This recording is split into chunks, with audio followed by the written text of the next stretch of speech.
என்று அன்பான பாபாவிடம் போகை எடுத்துக்கொண்டு வதனத்திற்கு சென்றேன். இன்று நான் வதனத்திற்கு சென்றதுமே பார்க்கிறேன், பாபா 3 காட்சிகளை இமர்ஜ் செய்தார். முதல் காட்சியை பார்த்ததும் நான் யோசனையில் ஆழ்ந்து விட்டேன். பாபா என்ன காட்டிக் கொண்டிருக்கிறார் என்று யோசித்தேன். பாபா 3 காட்சிகளையும் காட்டினார். அதனில் முதல் காட்சி என்னவென்றால், மேகங்களை காட்டினார். ஒரு மேகம் வந்தவுடனே மழையாக பொழிகிறது.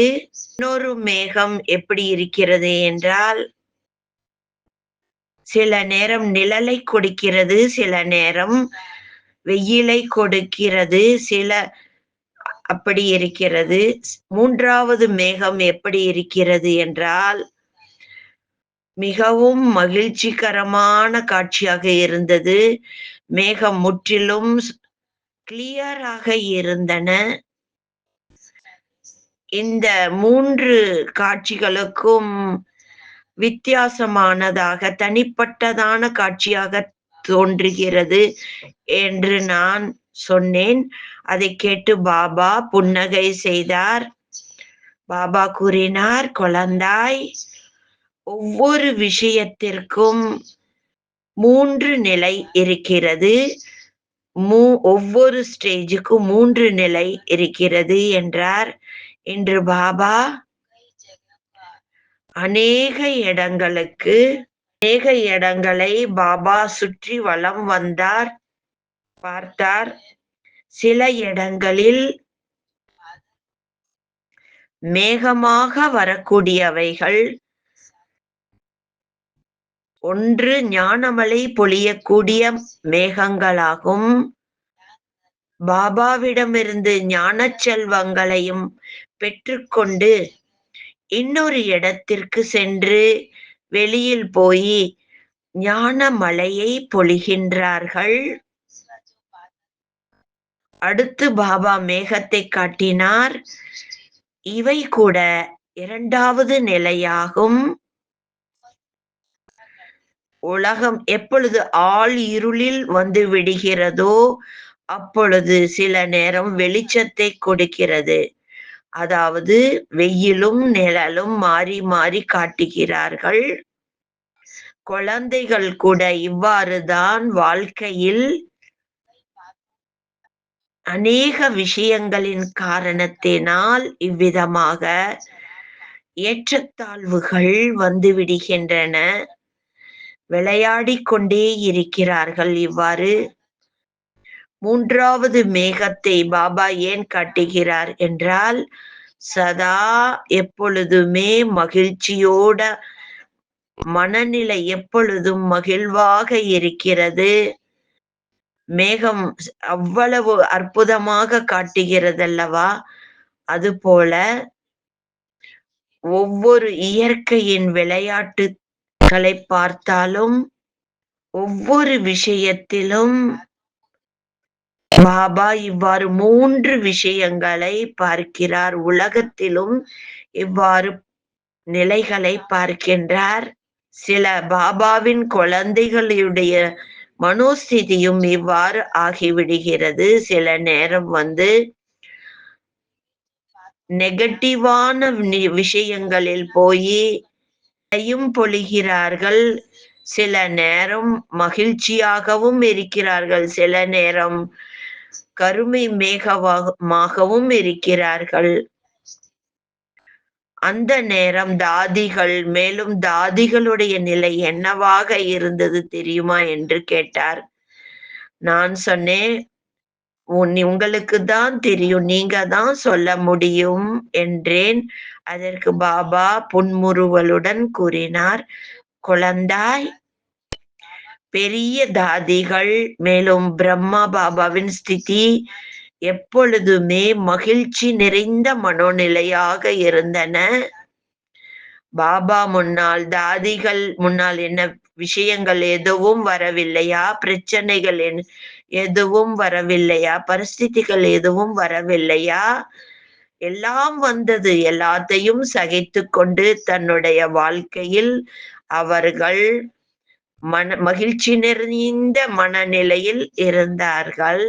மேலும் மற்றவர்களுக்கும் அவர்கள் கடைசி வரைக்கும் இந்த பாடத்தை தான் கற்றுக் கொடுத்தார்கள். தமயந்தி சகோதரியையும் நான் இமர்ஜ் செய்தேன். அமர்த்தி வேளையிலேயே நான் கூறிவிட்டேன். இன்று அவருடைய விசேஷ போக் என்றேன். இன்னும் அநேக ஆத்மாக்களுடைய போக் இருந்தன. தமயந்தி சகோதரி பாபா முன்னால் பக்கத்தில் அமர்ந்து கொண்டிருந்தார். பாபா கூறியதை கேட்டு அவரும் புன்னகை செய்தார். இந்த குழந்தை கூட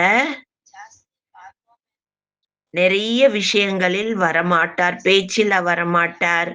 உலக விஷயங்களிலே வரவே மாட்டார். ரொம்ப விடுபட்டவராக, அன்பானவராக இருந்தார். இந்த குழந்தை சேவை செய்தார். களைப்பற்ற சேவை செய்தார்.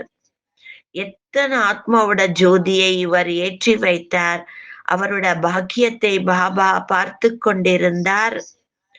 ஆரம்பத்தில் இருந்தே வந்தவுடனேயே இந்த குழந்தை தன்னோட வாழ்க்கையில எளிமையாக சாதாரணமாக வாழ ஆரம்பித்து விட்டார். எதுவரைக்கும் சுவாசம் இருந்தனவோ அதுவரைக்கும் இக்குழந்தை சூக்ஷ்ம ரீதியில அநேக சேவை செய்துள்ளார்.